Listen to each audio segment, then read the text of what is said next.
అదరగొట్టే కారం రంగు రుచి ఆచి కారం పొడి. మీర్పేట్ పోలీస్ స్టేషన్ పరిధిలోని అల్మాజ్గూడ ప్రాంతంలో విషాదం చోటు చేసుకుందని చెప్పాలి. బీటెక్ చదువుతున్న 3వ సంవత్సరం విద్యార్థిని విహారిక ఆత్మహత్య చేసుకుంది. అయితే ప్రేమకు సంబంధించి తను ప్రేమించినటువంటి వ్యక్తి కిషోర్ ఆ ప్రేమకు అంటే పెళ్లికి ఒప్పుకోకపోవడంతో తను నిరాకరించిందని చెప్పేసి దానిలో భాగంగానే తను ఆత్మహత్య చేసుకున్నట్టుగా కూడా తెలుస్తుంది. ఇందులో భాగంగానే వాళ్ళ తల్లిదండ్రులు ప్రజెంట్ విషాద ఛాయల్లో అలుముకున్నారని చెప్పాలి. ముఖ్యంగా ఈ ఘటన ప్రజెంట్ ఈ ప్రాంతంలో విషాద ఛాయలు అలుముకున్న పరిస్థితి మనకు కనిపిస్తుంది. అయితే ఈ నెల 17వ తారీఖున తను మొదటిగా మిస్ అయింది, అంటే వెళ్ళిపోవడం జరిగింది. ఆ తర్వాత పోలీస్ స్టేషన్లో మిస్సింగ్ కేసు నమోదు చేసిన వెంటనే ఆ తర్వాత ఆ కిషోర్ అనే వ్యక్తి తీసుకొచ్చి 18వ తారీఖున వదిలిపెట్టినట్టుగా కూడా తెలుస్తుంది. అయితే వీటన్నిటికి కూడా కారణం ఆస్తికి సంబంధించి అమ్మాయి దగ్గర అంటే విహారికకు సంబంధించి ఆస్తులు ఏవైతే ఉన్నాయో అవన్నీ కూడా తల్లిదండ్రుల పేరు మీదకి మార్చడంతోనే తను పెళ్లికి నిరాకరించినట్టుగా కూడా తెలుస్తుంది.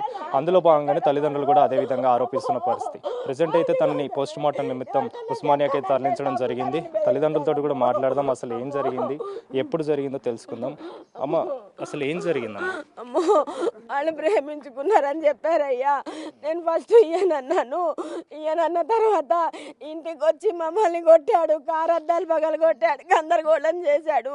పిఎస్పై కంప్లైంట్ ఇద్దామంటే నా బిడ్డ వద్దమ్మా, ఎందుకు, వాడు పిఎస్ పోయినా పైసలు ఇచ్చేసుకొని వస్తాడు, మనం దూరం ఉందామమ్మా, జాగ్రత్తగా ఉందామమ్మా, నేను వాడి జోలికి పోనమ్మా, నేను జాబ్ చేసుకోవటానికి ఇబ్బంది అవుతుందమ్మా, కంప్లైంట్లు వద్దని ఆ రోజు రాయలేదయ్యో. 3 నెలల కింద అయ్యా, 3 నెలల కింద జరిగింది. నేను ఉంటానమ్మా, నేను మంచిగా ఉంటానమ్మా, నేను మర్చిపోతానమ్మా అని చెప్పింది.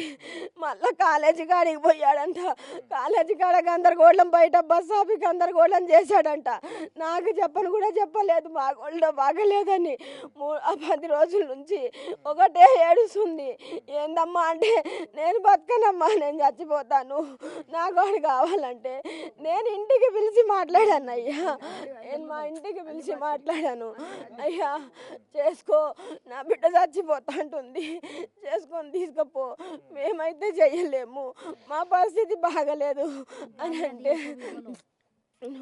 అని చెప్తే, వాడు నేను చేసుకోను, నాకు అవసరం లేదు, బయట ఎవరికి చెప్పినా నా చంపుతా, నేను చంపి జైలుకు పోతా, 2 నెలల్లో వస్తా, నేను డబ్బులు కట్టుకొని వస్తా అని మాకే బెదిరించాడు. అయ్యో అమ్మో. ఎప్పుడు బయటికి వెళ్ళింది అంటే మిస్ అయినట్టుగా కూడా, అంటే వెళ్ళిపోవడం కూడా ఇంట్లో కొంచెం వెళ్ళిపోయినట్టుగా కూడా తెలుస్తుంది. పోయిందయ్యా, మొన్న 17వ తారీఖు మంచిగానే ఉండింది. అంతకుముందు కాలేజీ నుంచి వచ్చి కూడా కూర్చొని అమ్మ నాకు బాగుండట్లేదు, నేను 2 రోజులు ఎటన్నా పోతానమ్మా అంటే, నేను మా తమ్ముడికి బాగాలేకపోతే, అమ్మ బావకు బాగాలేదంట, పోతే 2 రోజులు పోమ్మా అన్న అంటే, బుక్ చేస్తానమ్మా అన్న. నువ్వెందుకు బుక్ చేస్తామమ్మా, నీకు చదువు వచ్చా, నేనే పోతానమ్మా అంది అని కూర్చుంది. పైకి పోయింది, ఆకలి అవుతుంది అన్నం పెట్టమ్మా అంది. చిక్కుడుకాయ కూరేసి నేనే తినిపించా. సరే అని చెప్పి నేను షాప్ ఉంటే కిందకు వచ్చా. నా అమ్మట కిందకు వచ్చింది, వచ్చి నుంచొని ఫోన్ ఫ్రెండ్స్ తోటి మాట్లాడుతూ ర్యాపిడో బుక్ చేసుకొని పోయింది. వెళ్ళిపోతే నేను చూసి ఎడికి పోయావమ్మంటే, ఫ్రెండ్స్ కాడికి పోయి.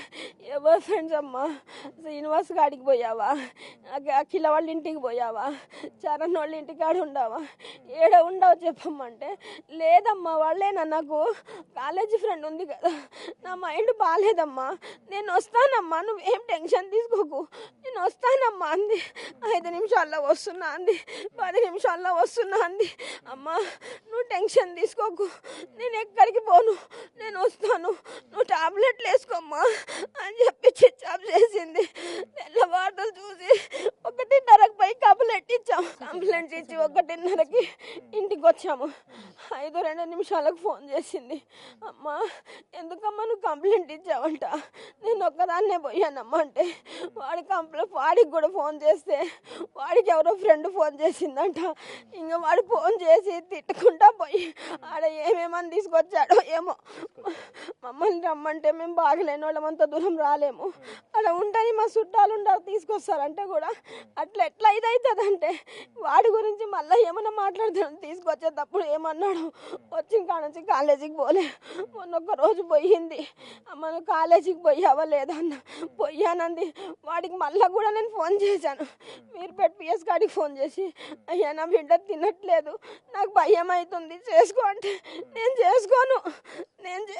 ఎందుకంటున్నాడు చేసుకోనని? ఎందుకు? వాడు ఎన్ని రోజులు ఆస్తి ఉందని చూశాడు. అయ్యా నా బిడ్డ పేరు మీద ఇల్లు, నా బిడ్డ పేరు మీద నుంచి ఇల్లు మేము మా పరిస్థితులు బాగాలేక మార్చుకున్నాము, దానికోసమని దానికాడ ఏం లేదు, నేను చేసుకోనని చెప్పాడంటయ్యా. బిడ్డతోటి మాట్లాడిన మాట అన్నాడంటయ్యా. నిన్ను చేసుకొని నేను ఏం చేయాలి, నాకేముంది, ఇన్ని రోజులు ఏదో ఉంది, నీ అయ్యకు బాగలేదు, ఇప్పుడు మీదే చక్కగా లేదు, నాకు వద్దన్నాడంట. అయ్యో అమ్మో నా బిడ్డ ఎప్పుడు మాట్లాడిందమ్మా మీతోని? ఎప్పుడు మాట్లాడడం జరిగింది? రాత్రి 12:30కి పోయా నేను. పోయి తమ్ముడిని తీసుకోమ్మా, తమ్ముడిని తీసుకొని పడుకోమ్మా అంటే వద్దమ్మా, ఫోన్ చూస్తున్నాడు తమ్ముడు అక్కడ, డాడీ అరుస్తున్నాడు, తీసుకోమ్మా అంటే వద్దమ్మా, తమ్ముడు పడుకొని అక్కడ, డాడీ ఒక్కడిని పడుకొని వద్దమ్మా, మీరు బాగుంటే నేను పడుకుంటా అమ్మా, నేను ఏం చేసుకోనని ఒట్టలేసింది అయ్యా నాకు.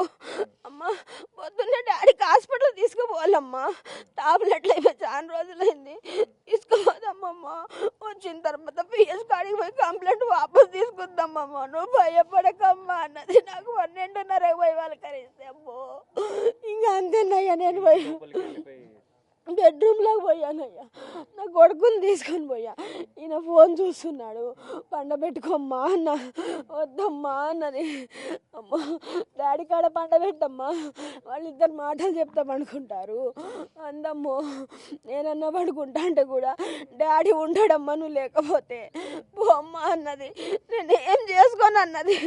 నాకు ఎన్ని మాటలు చెప్పింది, సెలవులకి శ్రీశైలం పోదామమ్మా, పోదామమ్మా అన్న, అది కూడా అన్నదమ్మా, 7ంటికి పోదామమ్మా అని కూడా చెప్పానమ్మా. నా బిడ్డ తెల్లారి బాటికి నా కళ్ళలో లేదమ్మా.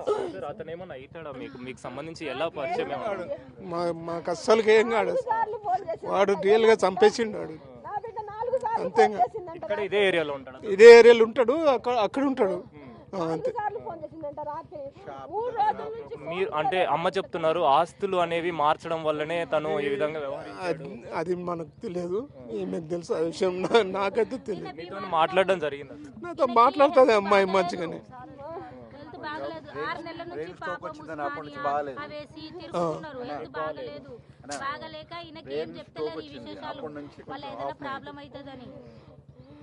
అంతేగా 4 సార్లు ఫోన్ చేసిందంట సార్ రాత్రి. లంచ కొడుకు ఫోన్ ఎత్తలేదు. 12:45కి కూడా చేసిందంట సార్.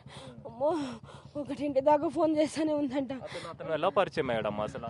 అయ్యో వాళ్ళు ఏదో ఇల్లు కొనుక్కుంటున్నాము, మాకేదైనా డబ్బులు ఇప్పియండి అని చెప్పి మేము చిట్టీలు వేసేవాళ్ళం ఇంతకుముందు, ఏదైనా డబ్బులు ఇప్పియండి అని చెప్పి తీసుకొచ్చాడు అయ్యా వాళ్ళ అన్న. పాప పెద్ద మనిషి అయినప్పుడు డెకరేషన్ చేశాడు, అప్పటి నుంచి వాడు ఇంటికి వచ్చేవాడు అయ్యా. లేకపోతే మాకు అసలు అంతకుముందు తెలియదు. ఇవే డెకరేషన్లు డీజేలు పెట్టుకుంటాడయ్యా. ఇప్పుడు ఏం చెప్పాలనుకుంటున్నామ్మా? అంటే ఇప్పుడు దానికి సంబంధించి నా బిడ్డకి న్యాయం జరగాలి, వాడు బయటికి రావద్దు, ఇంకో పిల్లకి చెయ్యొద్దు, ఇంకో పిల్లకి అన్యాయం చేయొద్దు. వాడు మస్తు మందికి అన్యాయం చేశారు, వాడు మస్తు మందికి చేశాడంట అన్యాయము, మస్తు మందికి చేశాడంట, మాకు తెలీదు. ఆ మాట నేను అడిగితే నీ బిడ్డకి తెలిసే ఇచ్చేసింది, నాకొద్దు, ఇప్పుడు నేను చేసుకోను. అమ్మో అంటే విహారి మీ కూతురుతోనే కాకుండా ఇంకా మిగతా వాళ్ళతో మిగతా వాళ్ళు కూడా ఉన్నారు. అయ్యో ఎలా సార్, ఎలా చెప్పగలరు? మనకు తెలియదు సార్. ఉన్నప్పుడనే అమ్మ కోడలు వచ్చాడు సార్, ఆ అమ్మాయికి తొలగించి ఈ అమ్మాయిని ఎట్ట చేశాడో తెలుసు సార్. వాళ్ళ ఇంటికాడ కూడా ఉంటారంట, అవి చూసి అమ్మ ఇసుకిచ్చుకొని నేను మాట్లాడానంటే ఆమెకు నాన్న టార్చర్ చేశాడు సార్. అమ్మో చూసి నాకు వద్దని చెప్పి వచ్చిన దానికి ఫోన్లు చేసి నీ ఇంట్లో వాళ్ళకి చంపుతా, నువ్వు మాట్లాడకపోతే అన్నీ చేశాడు సార్. ఎప్పుడు అయితే పగలు కొట్టాడు.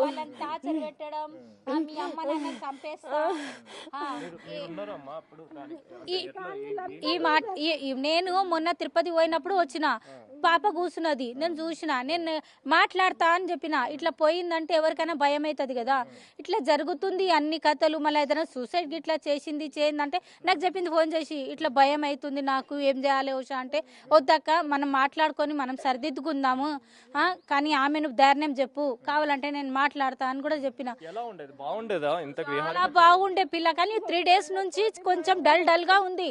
అప్పుడే నాకు అనుమానం వచ్చింది ఏమైనా జరుగుతుంది ఈడ అని. అని ఈమె అడిగినా కూడా, నిన్న కూడా ఫోన్ చేసి అడిగినా నేను, అక్క ఎలా ఉందక్క ఏంది అంటే, లేవు ఉషా చాలా ప్రాబ్లం కనిపిస్తుంది నాకు, పోదాం అక్క ఉషా తీసుకోదాం. సరే అక్క పోదాం, నడు తీసుకుపోదాం, మన పిల్లని మనం కాపాడుకుందాం అని చెప్పినా కూడా అయినా కూడా నేను పొద్దుగా లేచే వరకు ఈ కాల్ వచ్చేసింది, పాప ఉరేసుకున్నది. పోలీసులు ఏం చెప్తున్నారమ్మా మొత్తానికి? మేము మిస్సింగ్ న్యాయం చేస్తామంటున్నాడు ఆయన. వాడు డబ్బులు ఇచ్చి నేను బయటకు వస్తా, నా మీద కంప్లైంట్ ఇస్తే నీ కుటుంబం అందరినీ చంపుతా. అప్పటి నుంచి ఆ పిల్లకు ఆస్తి ఉందనేసి ఎంటబడి ఏం చేసిండంటే మొత్తం నాశనం చేసిండు. ఆ పిల్లకు ఏందంటే ఎట్లా టార్చర్ అంటే, నువ్వు ఎవరి దగ్గర ఉన్నావు, నువ్వు ఎవరితో మాట్లాడుతున్నావు, నువ్వు ఆ రోజు ఎవరితో పోయినావు, ఇక నా ముంగట ఈమె అన్నది ఉషా తిడుతున్నాడు అంట ఉషా అంటే, అది మాటలు ఏ ఆడదాను కానీ ఇంటే ఎట్లా డిప్రెషన్లో పోతారు, అట్లా డిప్రెషన్లో పోయింది. అప్పుడే చెప్పినా నేను, అట్లా తిట్లు ఏందక్క, మళ్ళీ మనం మాట్లాడదాం, పిల్లని సంలాచుకుందామని చెప్పిన తెల్లారే ఇదే జరిగింది. అది మొత్తానికి అయితే తల్లిదండ్రులు మాత్రం కన్నీరు మున్నీరుగా విలపిస్తున్న పరిస్థితి అయితే మనకి కనిపిస్తుంది. ముఖ్యంగా ఆస్తి సంబంధించి, అంటే తన పేరు మీద ఉన్నటువంటి ఆస్తి తల్లిదండ్రుల మీద రాయడంతో తను పెళ్లికి నిరాకరించినట్టుగా కూడా తెలుస్తుంది. అందులో భాగంగా నేను పెళ్లి చేసుకోనని చెప్పడంతో పెళ్లి చేసుకోనని చెప్పకపోవడంతో ఇందులో భాగంగానే తను ఆత్మహత్య చేసుకుంది మాత్రం ఆ తల్లిదండ్రులు ఆరోపిస్తున్న పరిస్థితి మనకు కనిపిస్తుంది. ప్రస్తుతం అయితే పోస్ట్ మార్టం నిమిత్తం ఉస్మానియా హాస్పిటల్కి అయితే బాడీని తరలించారు. అనంతరం రిపోర్ట్ వచ్చిన తర్వాత దానికి సంబంధించి పూర్తి వివరాలు అయితే తెలియాల్సిన పరిస్థితి మనకు కనిపిస్తుంది. కెమెరా పర్సన్ పరశురామ్తో కలిసి Anil, big TV, Meerpet police station నుంచి.